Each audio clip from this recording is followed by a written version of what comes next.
What's going on, you guys? Welcome to another episode of the No Matter What podcast. My name is Sina. I'm Rafa. Kevin, What's going on, Kevin? How was your day? good man, blessed. It's a blessed day. Can't complain. Just had another good day at work. Now I'm coming here, hanging out with you guys. So it's been a good day. So far, Good. so good. Good. Have you ever been to treatment before? Yeah, I've been to treatment actually 3 times. 3 times. Yeah. How was your experience in treatment? My first time when I went through treatment, I was roughly around 19, 20, probably a little younger, but I only did detox. Um, I came out and I had like a family friend that was sponsoring. I had a sponsor right there real quick, but he basically told me straight up, like, look, you ain't ready. I'm not gonna waste my time. Go ahead and fall on your ass. And that's basically kind of what I did. I kind of went. I started my journey of like in and out of prison, in and out of like relationships, in and out of fucking that lifestyle. Yeah. That's kind of how my lifestyle started right there. He was right. He was right about that. I was at that age where I thought I was ready, but I wasn't.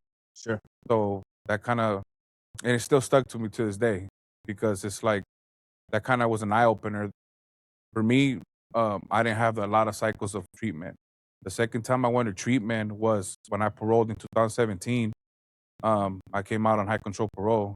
So my mom at the time, she had some legal issues as well. So I couldn't parole to her house. So they put me at a program because of the address. They wanted to, keep tabs on me and stuff like that. So I went to a program and I got kicked out like 2 weeks in. Why'd you get kicked out? Because I didn't want to leave that state of mind, the institutionalized mind. got you. Because in there it was kind of like a mix with other type of. Sure, I get what you're saying. You know what I Yeah, mean? And so I was in there playing, prison politics still. And so I got kicked out for fighting, and then I didn't go back to treatment till this time around. So this time around, kind of felt like I had it enough in me. Like I was just running wild. That was the hardest part for me. That I felt that I thought I wasn't an addict because I had a job. I had my own place. I was maintaining. So I was thinking, I was like, oh, okay, well, I'm not on Skid Row. I'm not on MacArthur Park. I have a good job. I have my own place. I have my car. I'm functioning right. But I started seeing that I was losing myself. I was self-demoralizing myself. I had a lot of shame and guilt in me. I started losing myself mentally, emotionally, and most definitely, like, I started losing a lot of things, and I just seen like the downhill go. And that still didn't get me to realize that I might have a problem. I still wasn't there. So yeah, that was just 3 times that I've been in treatment. Um, this time around, it was a good experience, man. So before you went into treatment, what did you think treatment was? I thought treatment was for people that, like I said, like I thought treatment was for people that were on the street, people that were really doing bad, Skid Row type people. Skid Row type of person. Because like I said, but prior time when I was there and when I paroled from prison and I was there, um, the people that were there, they were like self-justifying it like me. I'm only here because of parole. I'm only here because I don't have an address to give them. I'm only here because of this. And then the people that I would hear stories from people that were there, and I'm like, well, I haven't done that, right? I have never done that. I wasn't an addict at the time because when I paroled from prison, I was getting high in there, but I wasn't doing like heavy drugs. Hey, motherfucker, if you get high in prison, Yeah. you for sure an addict. I'm Yeah. not, you know what I mean? Like Yeah. I think getting drugs in prison is more difficult than getting drugs on the street. You know what I mean? Like, Yeah. that, does that make sense? So Yeah, it's no, like, for sure. For sure. For And- me, I get where you're going. Like, if you're going out of your way in prison and getting drugs, it's definitely like it's way more expensive for one. But at that time, like I said, I was in there, like doing prison stuff, making money, and like, here and there I'll get high, here and there I'll buy weed, and here and there I'll do some Pruno. It was like, so I didn't have that mentality, right? Because when I didn't want to do it, I didn't want to do it. It was just mainly like let's do something to let the time pass by. Let's get fucked up. It's fucking New Year's. Let's get fucked up. Let's go get this. Just party and that'll be it. And so that time around, like I said, when I was there at that treatment facility, I didn't feel like I had a problem. And again, I left that treatment facility, and I was clean for about a year and some change, just because of parole, though. Just because of parole. 6 months before me discharging parole, my parole officer tells me, "Hey man, like you don't even smoke weed, huh?" I'm like, "Nah, why?" He's like, "Just because you never come out dirty for it." I'm like, "Well, I'm not supposed to come out dirty, right?" He's like, "Oh, I don't give a fuck. I never test you for weed." I'm like, "What do you mean?" He's all like, I'm like, "You could have been smoking weed this whole time." I'm like, "Fuck, well, thanks for letting me know, now that, but I think that kept me on track for a bit. For a bit. So would you say the lifestyle is harder to kick or the drug? For me, it was a combination, a little both, because the drugs I felt like was part of the lifestyle for me. Goes hand in hand. It goes hand in hand, right? But the lifestyle for me has been more harder to kick because as a kid growing up, my family was kind of in the lifestyle, right? My my mom kind of was always into, like, you know, That's all you knew. that's all I knew. Not that she was like in the street lifestyle, but she was always about making money lifestyle. So as a kid, drugs were always around me. There was, I didn't see it as like something wrong, right? I grew up always trying to make money in that way, right? So everything comes with it, like you're making money as a kid, as a teen, I was making money, making money with the family. And so that brought up all this other lifestyle that it was harder to kick because I didn't know nothing different. I just knew hustle. And I started dabbling with like hardcore drugs, like let's say coke, when I was about 13. I was go sell. I'll tell my mom, "Hey man, some of my friends want to buy some of this, all right, bring the money, or here, go slang them. And and She that's will put you on too. yeah, she would put me on. And that's kind of when I started dabbling with it because my homies were like, "Here, dog, like that shit's fire, try this." And I started dabbling with it. But she didn't, know that I was dabbling with it because she would get her money, I would get my money. And And you'll get to taste it. and I got to taste it, and that's kind of when I got used to that shit, and it was she hit the fan for running from there, everything, hit the floor So running. would you say for you it progressively got worse and worse and worse? Yeah, for me it got worse and worse, but like I said, like I had that state of mind of surviving. I left home when I was around 14, 15 because family, there was always drama with my mom, her boyfriends, her picking sides, and me fighting with them. And so I didn't want to deal with that. She didn't want to deal with me. There was no control. Like I dropped out of high school when roughly around the ninth grade. I only was in ninth grade for like a couple weeks, and then Going to the streets. yeah. Well, I had a car already. There was no way of me. We'd be ditching and go party all the time. The party era, flyer parties, all that. So there was no way of keeping me in school, and that's kind of like there was no control. There was too late for her to have any control over me. So for you, what did you get out of treatment, if anything? To be honest, my first 2-3 months, um, when I went to treatment, right, I had that desperation in me. I was real desperate. Like I didn't have no outlet. Like Which I time? still had The first time? no, this last time around. Um, I got into a bad car accident. Um, I had hit on my ass. I fell on my ass, and I didn't see me coming out of that hole.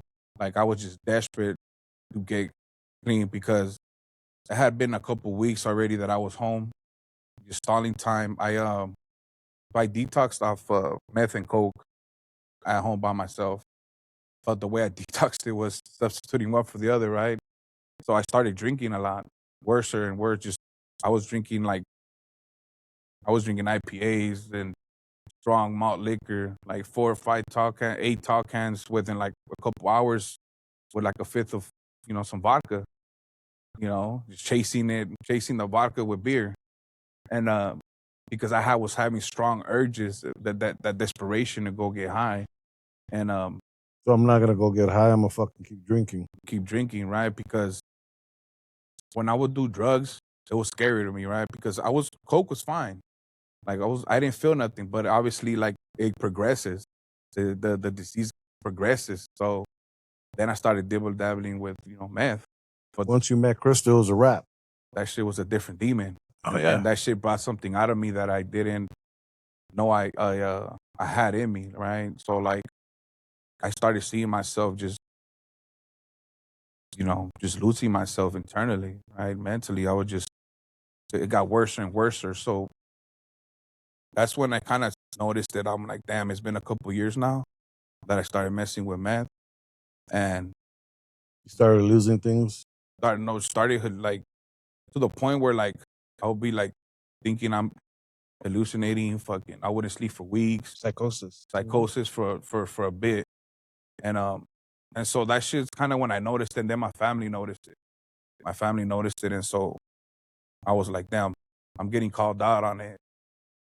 Losing my family, like my family didn't want to deal with me at all, right? And it was easy for them to cut me off because I didn't live with them already, right? I already lived by myself. I live like 2 hours away in the fucking desert by myself, fucking getting high at home. What does it? Fucking the fucking. I was living in Lancaster at the time, right? And so Close to your desert. yeah, close to your It's a different desert. It's a different desert, but yes. Yeah, No, your or desert is way better than his. Okay, go ahead. Fucking desert, man. So Both suck. so like my family had cut me off already, and my mom will go up there and she'll take me food, not that I like needed the food, but she'll like, hey, I cooked something for you, I'm gonna go because she'll get the mail because I was her house, so she'll go pick up mail and stuff like that, and then every time she came back, the food was still there, and I like to eat, you can tell, so she's like, something's up, and at that time I was already all getting fucked up, and I seen her break down and cry. And that's something that it always hit me when I see my mom cry. When I see my mom crying, she's been through a lot, and my mom's a single mom, so that shit will hit home. But I couldn't stop, and it was meth that kept getting a fucking hold of me, right? But then I'll get up every day, like I said, so I didn't think I'll have a problem because I'll get up to work, never miss, but at work I'm fucking running people to the dirt, being my attitudes changed. My, not caring about what people thought, not caring about people's feelings. So, so the night before I went to detox, I actually got into a bad car accident, fucking almost killed myself, crashed another car that I had, and yeah, basically that desperation is what kept me in detox because I try to leave plenty of time. I try to AMA plenty of times and said, fuck this ain't for me. I'm not a fucking addict. Fuck this, and all that. And my other peers would try, I really try to stop me. But I definitely will say that I learned it was a safe haven. So there would be people from 12-step meetings that would come and talk. And I would hear this fellowship, man, and I would see the fire in them, like the passion they had for them, I heard him talk one time, and somebody else. This guy? Yeah. Season 1, episode 1. Oh, what was it? And to be honest, man, like that planted that seed, bro.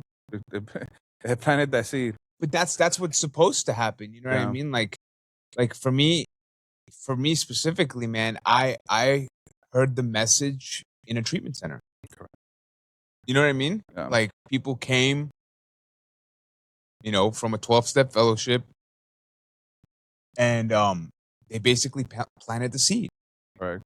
And once they planted the seed, I started to like understand, because I've been to treatment more than like fucking God knows how many times. You know what I mean? I didn't want to understand the disease of addiction, right? Like I didn't want to understand that. So when I was desperate and I needed something else than what I was doing, I started to understand and I started taking suggestions. That part. Does that make sense? So it's like I didn't want to hear anything any of you guys had to tell me. Like, Yeah. I don't give a fuck what you guys have been through. Yeah. You guys are, you know what I mean? Like, you guys aren't like me. all You guys that. haven't been through what I've been through. I wanted to distance myself from the hell, because I liked my chaotic lifestyle, Yeah. you know? Like I was sharing one time with somebody, I was like in high stress situations because of my life, my traumas. Like I learned how to function in high stress situations, the toxicity, like how you were saying. So when I had people trying to help me or trying to show me a different way of life, I didn't understand that. I didn't want to accept it. I didn't want that because I was like you said, like I'm fucking comfortable, right? And like they say, you got to get uncomfortable to get comfortable, right? I didn't want to accept that shit. I didn't want to be like, nah, fuck that. Like how you're saying, like, I don't need your help. I don't need that. I'm used to this shit. I could do it, right? And that's what like kind of made that click.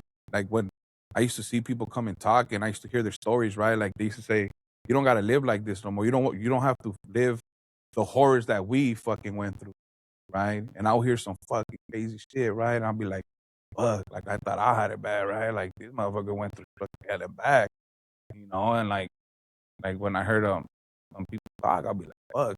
Right? You're bringing that horror stories to life, and I don't want to go through that shit, right?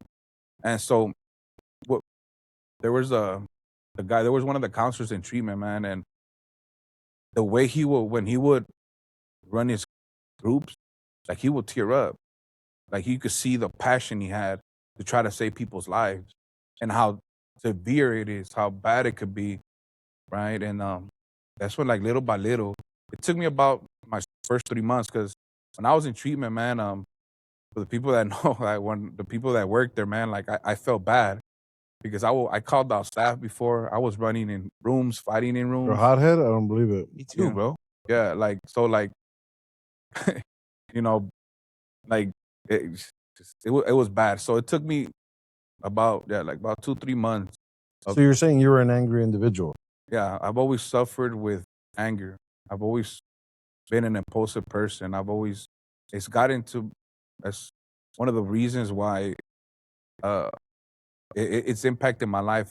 Me going to prison plenty of times, me being in situations that I should have never been in because of my temperament. Are you sure it's that? There's probably more I trauma don't to I it. don't think so. You know what I I mean? think it's resentments.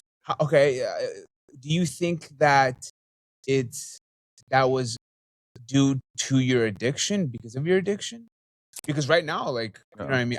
I don't see you, like, you know what I No, mean? Like no. spazzing out. Does that make sense? Yeah, Like, yeah, I think that's our perspective in what we look at, right? Like, yeah, I was an angry individual. You barged into my room. Get the fuck out of my room. yeah, You know what I mean? Like, I yeah, would spaz like to the point where, yeah, like, oh, you don't.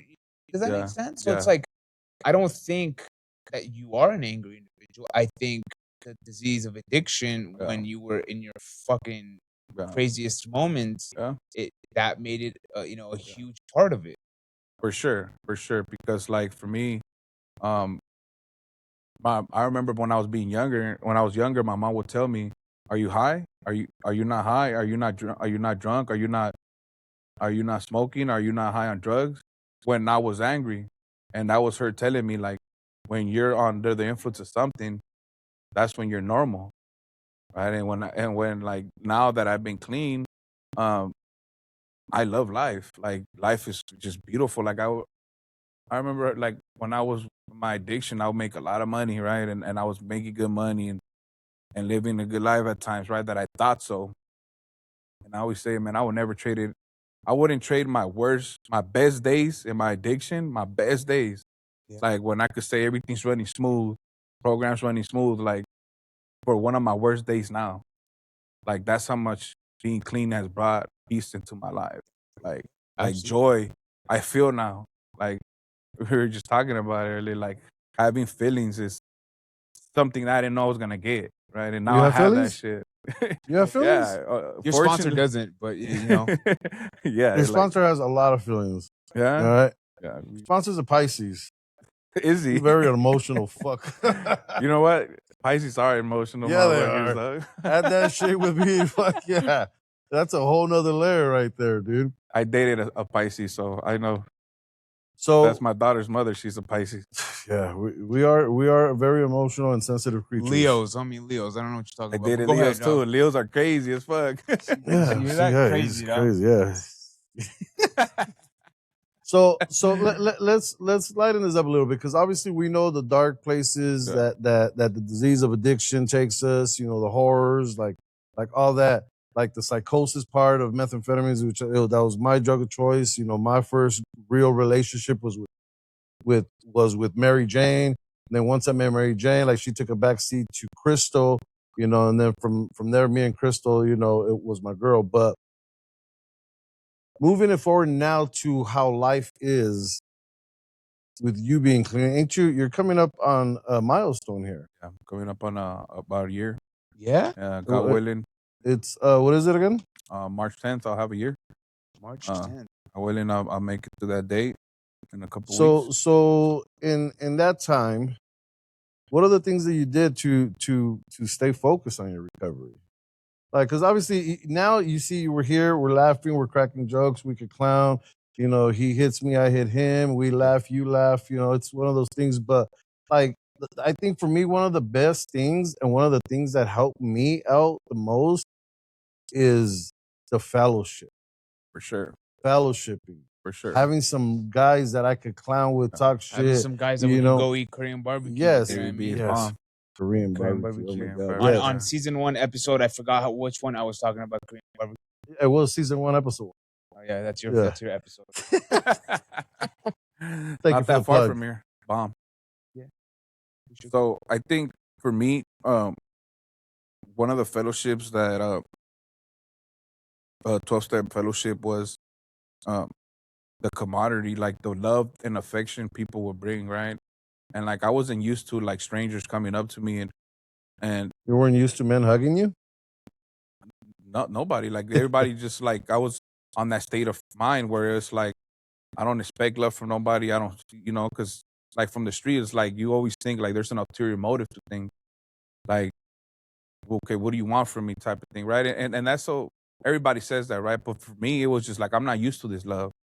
I'm used to another type of love from women only, or I'm used to not expecting somebody, a stranger, to come up to me and approach me and be so happy, right? So for me, the fellowshipping is what kept me coming back, right? The fellowship, definitely cutting people, places, and things off. That's like one of the biggest things for me. Like I moved out from the area from where I'm from originally.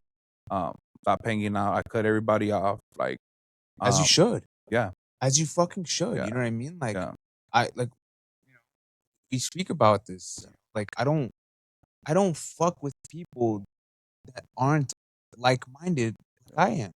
Yeah. Right? Like if I go hang out at the barbershop, I'm bound to fucking get a haircut. that part. You know what I That mean? part. Like that's just how you can't go get a haircut. But you know what I mean? Like that's just how it is. This is You by know? choice, people. I Okay, think I have a bald spot on the side. this too. is by choice. You see what It's I'm called saying? birthmark, bro. It's all right. I have one too, bro. Do you see, Right do, you here. see, do you see what I'm saying? Like that's just how it Yeah. is. You know, like I choose not to because I just choose not to because the life that I'm living is beautiful. Yeah. I will say this, man. In my early days in recovery, I was with the motorcycle club. Yeah. Right, and we would go riding every Wednesdays and Sunday nights, and everyone there knew that I was in recovery. You know what I mean? How did they know? Because we would go riding, and then we would end up in Hollywood, in front of a liquor store, in front of a bar, and I would just stand outside. You know what I mean? And they would be like, "Come on, come on." So I had to make that decision to be like, "Hey, dude, like this is not for me. That part. Like I personally am not going to represent a 12-step fellowship and be seen with people that aren't practicing principles in their affairs." That part. Right?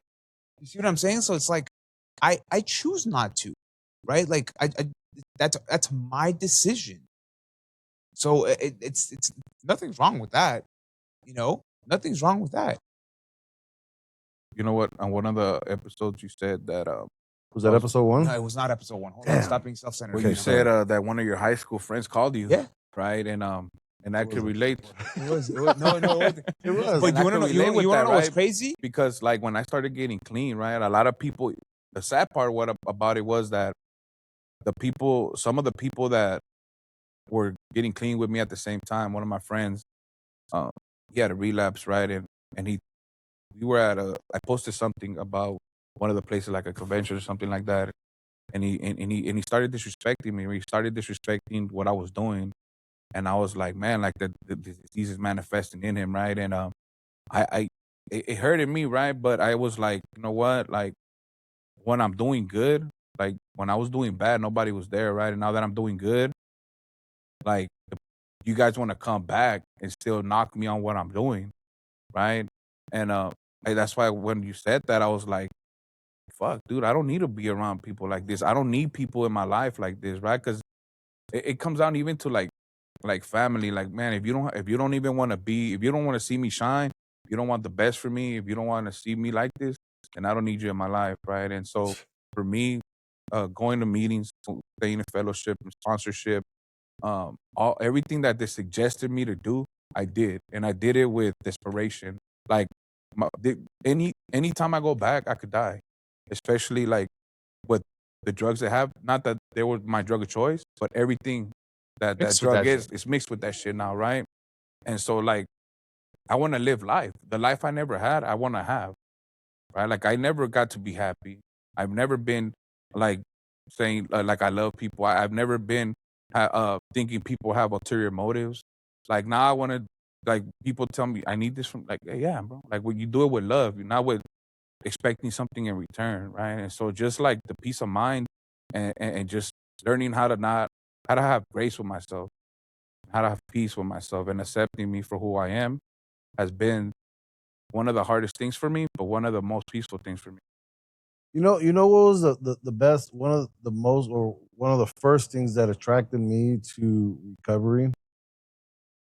At one of the treatment facilities I was at, we went to one of those things that you call the convention, right? And they have a thing where they start counting down, right? Yes. That And shit gives me so much that chills, man. that I was I You know remember what's like it was, crazy? That's what he replied to on one of my things that I had posted a video. well, yeah, see, because It was about like you guys just care about the clean time, like see, now you that's guys. a And I lie. was like, oh, because one fucking 10 minutes is a fucking miracle for some of us. Like 10 minutes was One a fuck. 1 second second, was Yeah, a dude. fucking miracle because I didn't know how to live life without the substances. Yeah. that's Yeah. why So like, that's what it is too. Is the countdown in the beginning when everybody starts clapping and everybody yeah, starts saying you know what they say and they just go up there and people. I mean, when it's I have one day, Yeah, you know, dude. one I just drank in the parking Yeah. lot and I decided to change my life, Yeah. and I was like, all these people are really cheering that on. Like, cause I'm so used to my family not wanting me around, you know, like not like that. Like, get out of here, dude. Like you burned us too many times. Like, Yeah. or if I was around, like they would all put up their purses somewhere and they will hide them and they will lock the doors and stuff like that. And but that I what felt about some like you type of said way. when you said, why am I none of the fucking family pictures? What episode was I that? I watched all of them, but Yeah, but exactly like that. But the funny thing about it is that that hurt my feelings. nah, it does.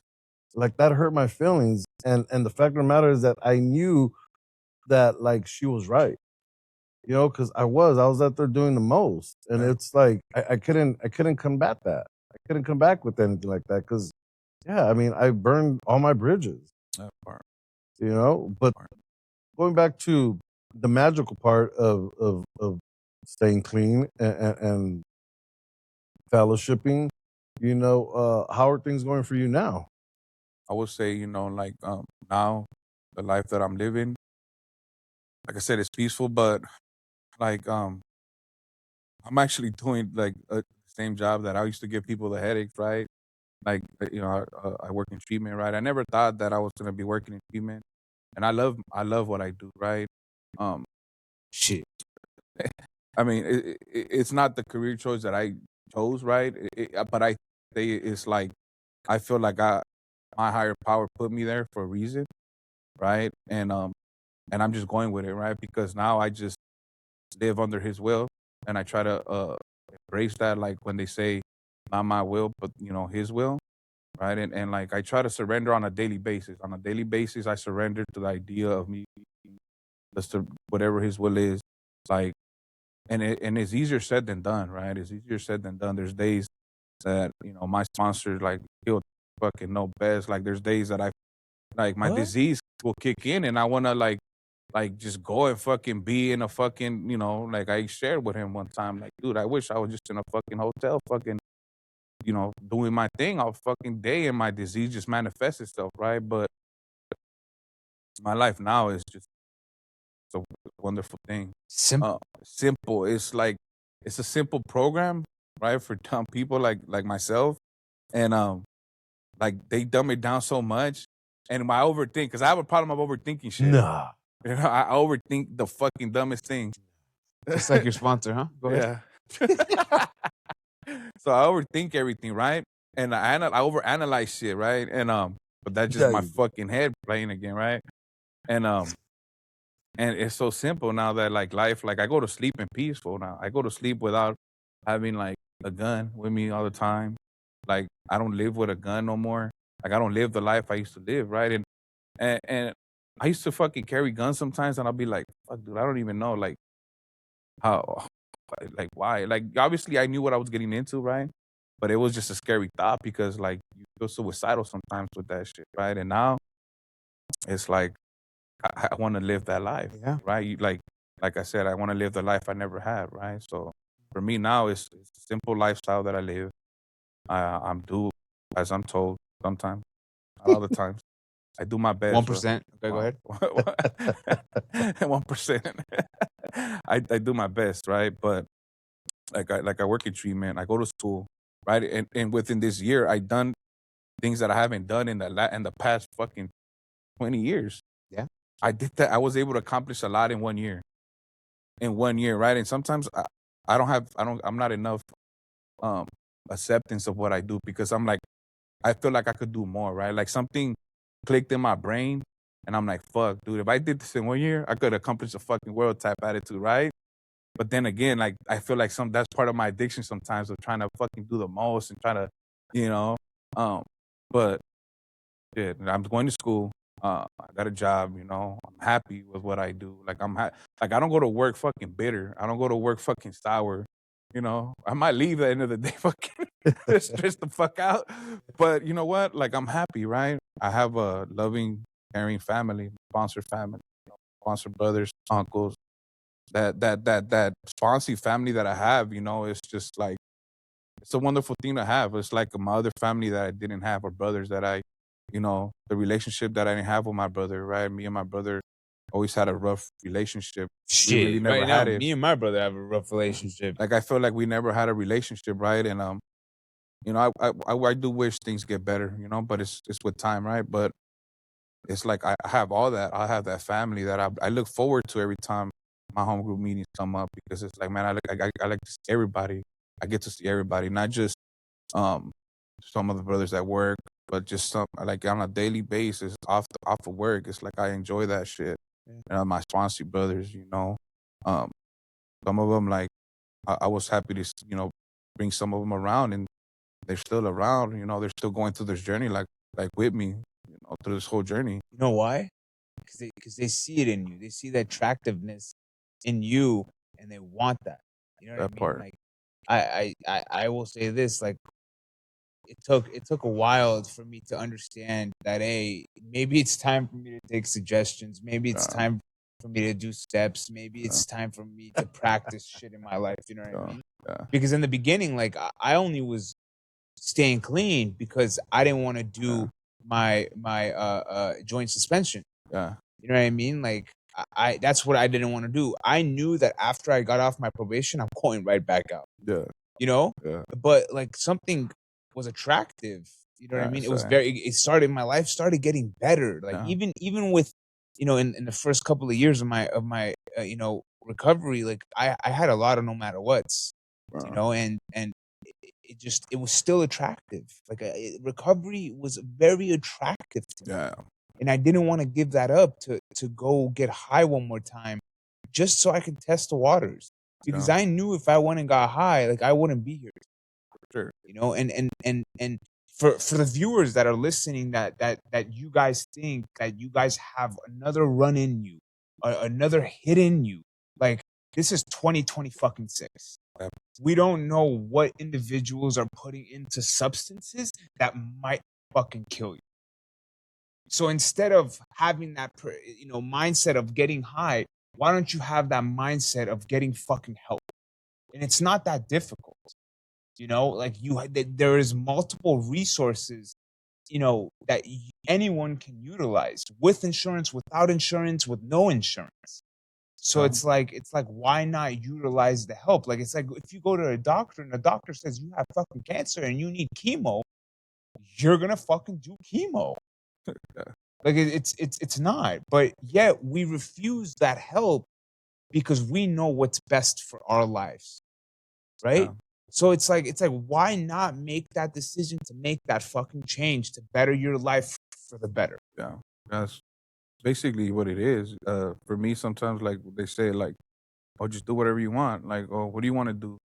Shit, what I want to do. Don't tell me that. Like, if you tell me what I want to do, I wouldn't be here, right? Like, I'll be out there running amok. But like you said, like me and my mom were joking one time, and she's like, "Fuck, dude, you couldn't listen to me, but you want to listen to all the motherfuckers, like, right?" That you don't know. But Yeah, like, yeah. I got on. I'm like, dude, look, it's a tough thing between me and you because you have that rough relationship with your family sometimes, right? But that attraction that you were talking about is what attracted me, and I still struggle with that sometimes because I'll be in a funk sometimes, and I'll see people in meetings or places, and they're happy, they're joyous, and it's like, man, fuck how you feeling, man. Fuck your happiness, right? It's your disease. That's my disease, right? And that's where I was going at, right? Like my disease kicks in, right? But it's still that attraction that I want to have that peace. I want to have that joy.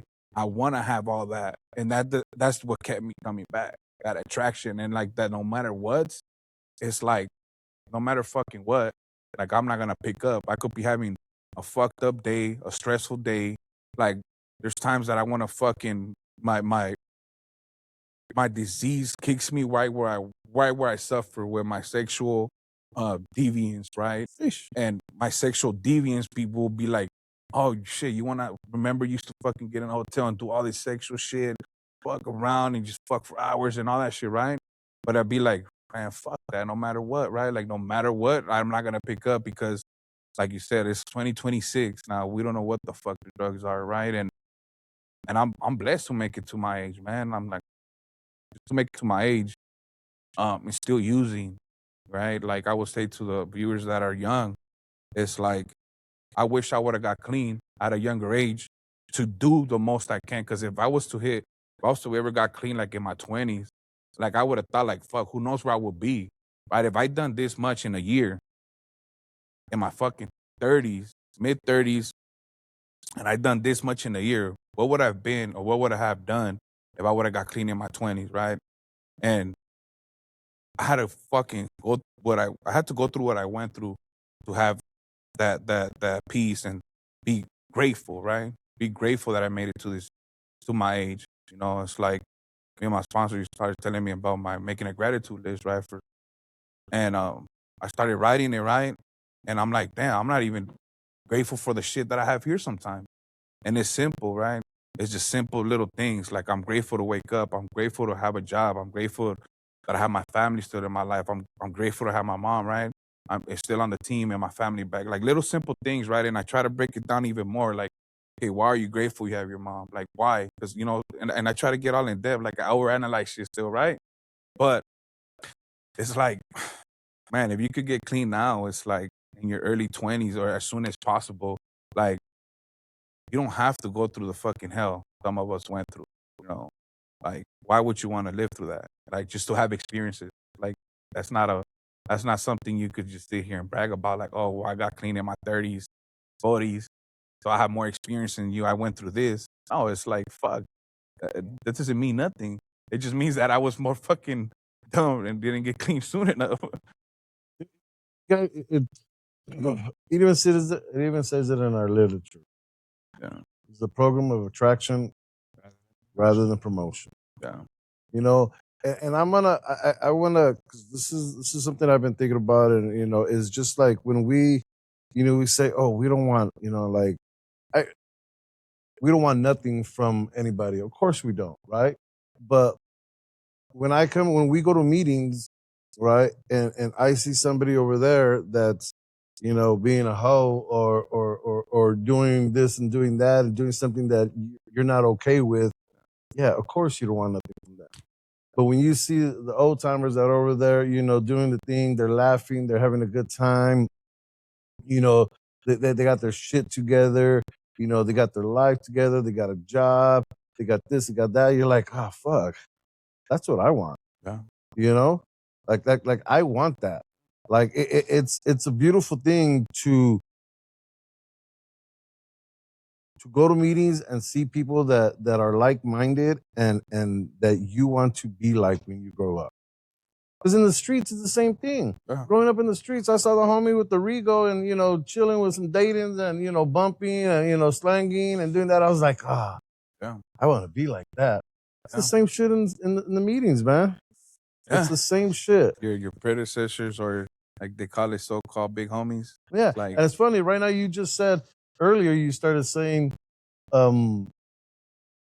you were talking about, the older people telling you basically how, how to live and stuff like that. And now you're just in the year, you're like, I don't want that. And now you're turning into what you didn't want to hear from yeah. the older people. Now Yeah. you're turning into that in Yeah. just 1 year. Yeah. No And friends. yeah, Almost. almost a year. Well, no friend.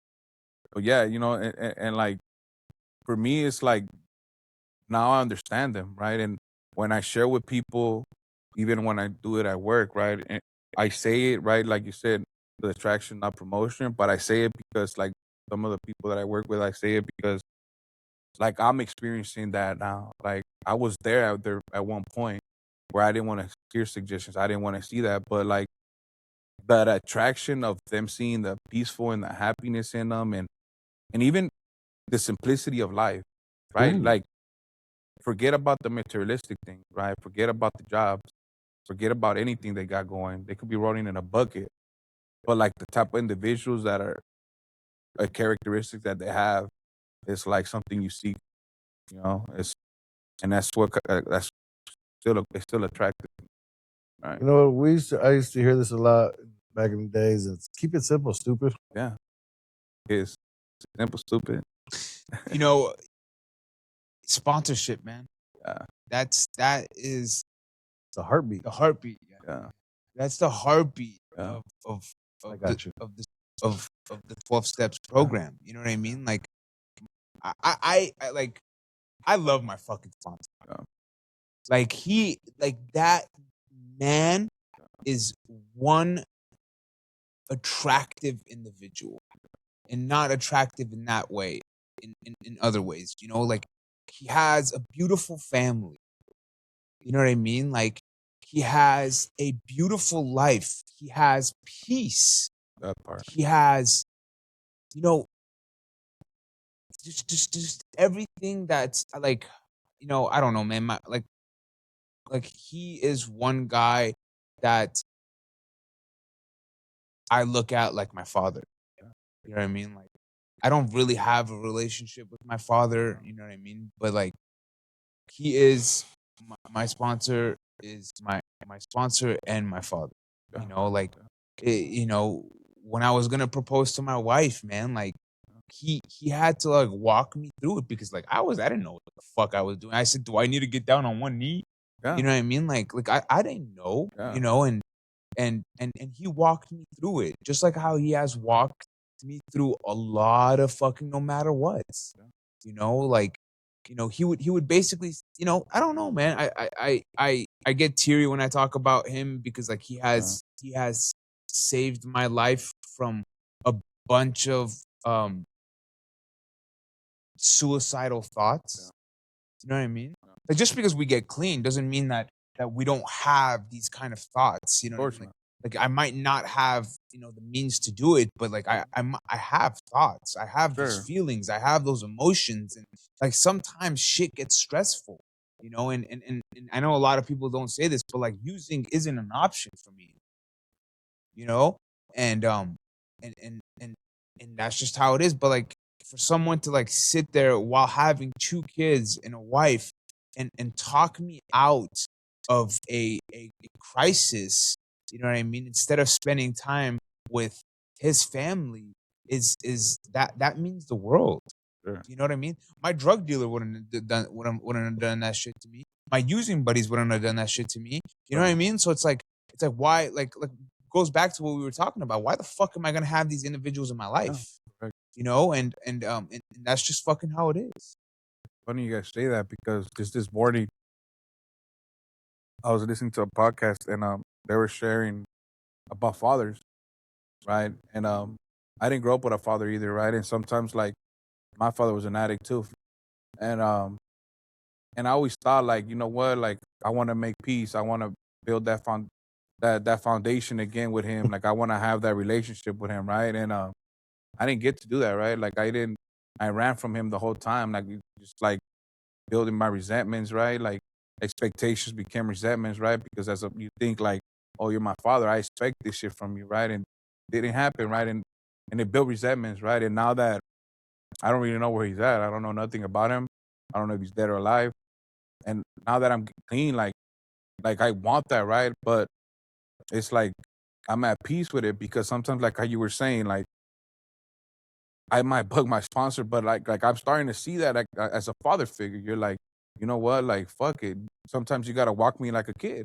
I was clowning with him the other day. Your other kids, you know, your other kids, because it's like, right, like they have families, right? They got kids to themselves, and like fuck, like you were saying, like you still have to deal with all these individuals, and they're all dealing with their own fucking crisis or whatever it may be. Like just because, like you said, I got clean, now I don't got the fucking coping mechanisms that I used to cope with. All my everything I used to cope with, what was it? Fucking drugs. I used to run and hide behind my drug use, my drinking, everything. Right. So anything I felt, boom, I'm gonna go cope with it. Boom, go get high. So I didn't fucking feel shit because I would run from my feelings. And so now that I'm clean, I have to learn how to cope with all these feelings clean. And these are the coping mechanisms and the tools that I picked up in treatment, picked up the sponsorship, picked up the meeting, is how to deal with those feelings and not having to cope with that shit and go get loaded again. You know? So that for me it's been detrimental, right? And uh, building that relationship with that sponsor has been the most important thing for me because let's be real, when we fucking doing these steps, there's a lot of shit that you're gonna say that you don't fucking say. You will say to that you want to take to the grave. Like fuck that, right? And I've heard some fucked up stories about sponsorship, right? But it's like, well, there's a reason why they have you fucking call this guy every day, right?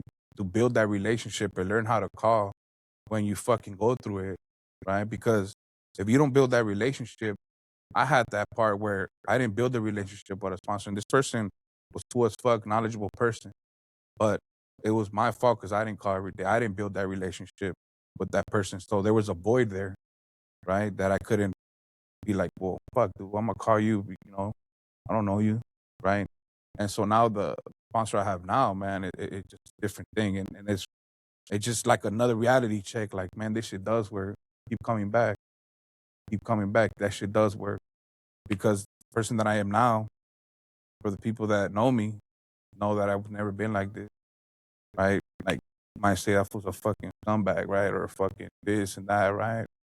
But it's okay, right? Because we learn how to be at peace and have grace with ourselves through the program, and through treatment or whatever you're going through that helps, right? Whether it's religion, higher power, treatment, 12-step meeting, all that shit helps, right? And and some people gotta do everything. Yeah. You know, like I'm still a year later and I'm still doing treatment. I still do my classes. I do my commitment, right? And that's another important part for me that helped me because if I didn't have a commitment, to be honest, there'd be times where I didn't want to fucking go. Like, man, fuck that. I ain't fucking, right? But having that commitment and knowing that there's somebody depending on me, like there wasn't like before, like nobody really depend on me. My kids, I have a daughter that's not in my life. that never depended on me for nothing because I never been in there, right? I was always an absent father. So now that I have somebody to depend on, like that depends on me, not to the simple thing is to give them a fucking newcomer fucking white key tag, right? That means a lot to me, right? And sometimes that reminds me of how to be more grateful for things. There's a simple thing, like do somebody's expecting you to give a white key tag to them. That's simple, right? And that to me it means a lot because it didn't mean shit to me before. I fucked off relationships, relationship with my daughter, relationship with my family. Nothing could have kept me fucking having knowing that okay, somebody's depending on you. Nothing. But the program of 12 steps that I do, the fellowship that I do, and going through this journey. And my higher power most definitely. Right? Like the way I live my life now is my higher power, my recovery. And I learned this through, through my sponsor and fellowship. And it's like I'm building a career and I'm going to building a career that I want to live, right? Just be a crane operator, right? But with these things, you have to go through all this. So once I start building my life, you know, around fucking, well, let's say I put my career, my life before my recovery, what good does it do if I'm not going to stay clean? I'm going to fuck that off anyway, right? I'm not going to be able to keep anything, right? So now I try to live my life facing it on my recovery, my higher power, and then everything around it. And that's been working for me, man. Everybody has their own little, you know, way of whatever works for them. And for me, man, that's kind of what's been working. And I don't want to mess with just keep it simple. That's fucking little combinations working. Don't fuck with it. Don't fuck with it. So, name of this podcast is No Matter What. We always end with this. All right. We ask this question to see what you guys think of this so the viewer could hear. What does no matter what mean to you? No matter what, obviously, no matter fucking what means don't use, right? But to me, it's like no matter how how rough life gets, no matter how desperate you are, no matter how fucking the guilt and shame that's fucking eating you, right? No matter what, anybody, no matter what comes into your life, there's no reason to put your life again in those hands in the grips of addiction, right? Because if you were able to survive all that, there's no fucking way you could not survive fucking things in life that come clean, right? So, no matter fucking what means, don't pick up, man. I mean, I could keep going in that, but to me, it's just no matter what life brings, don't use. That could be your last time. And a person like me, man, I don't have that one more last time.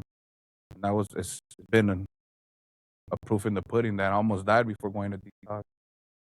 So to me, it's life and death, right? Remembering that desperation I had that day before I used, the day before I went to treatment, that last day, like that's a daily reminder of how desperate I was. So to me, it's like no matter what, man, can't live my life, risk my life again.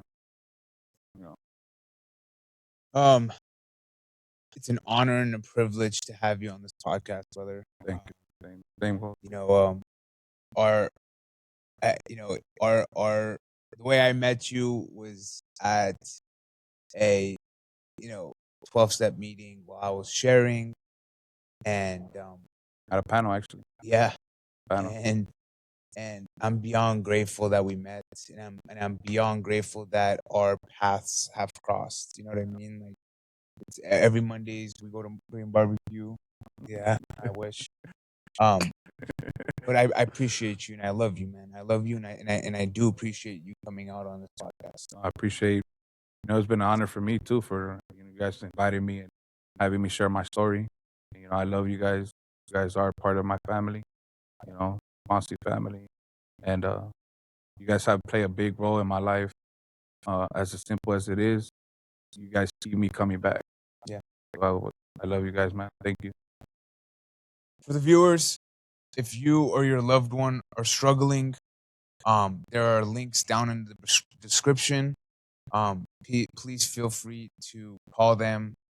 If you do not want to call those links in the description and you just want to chat with someone, feel free to comment on this podcast or any of the other podcasts, and someone will get back to you. Peace and love.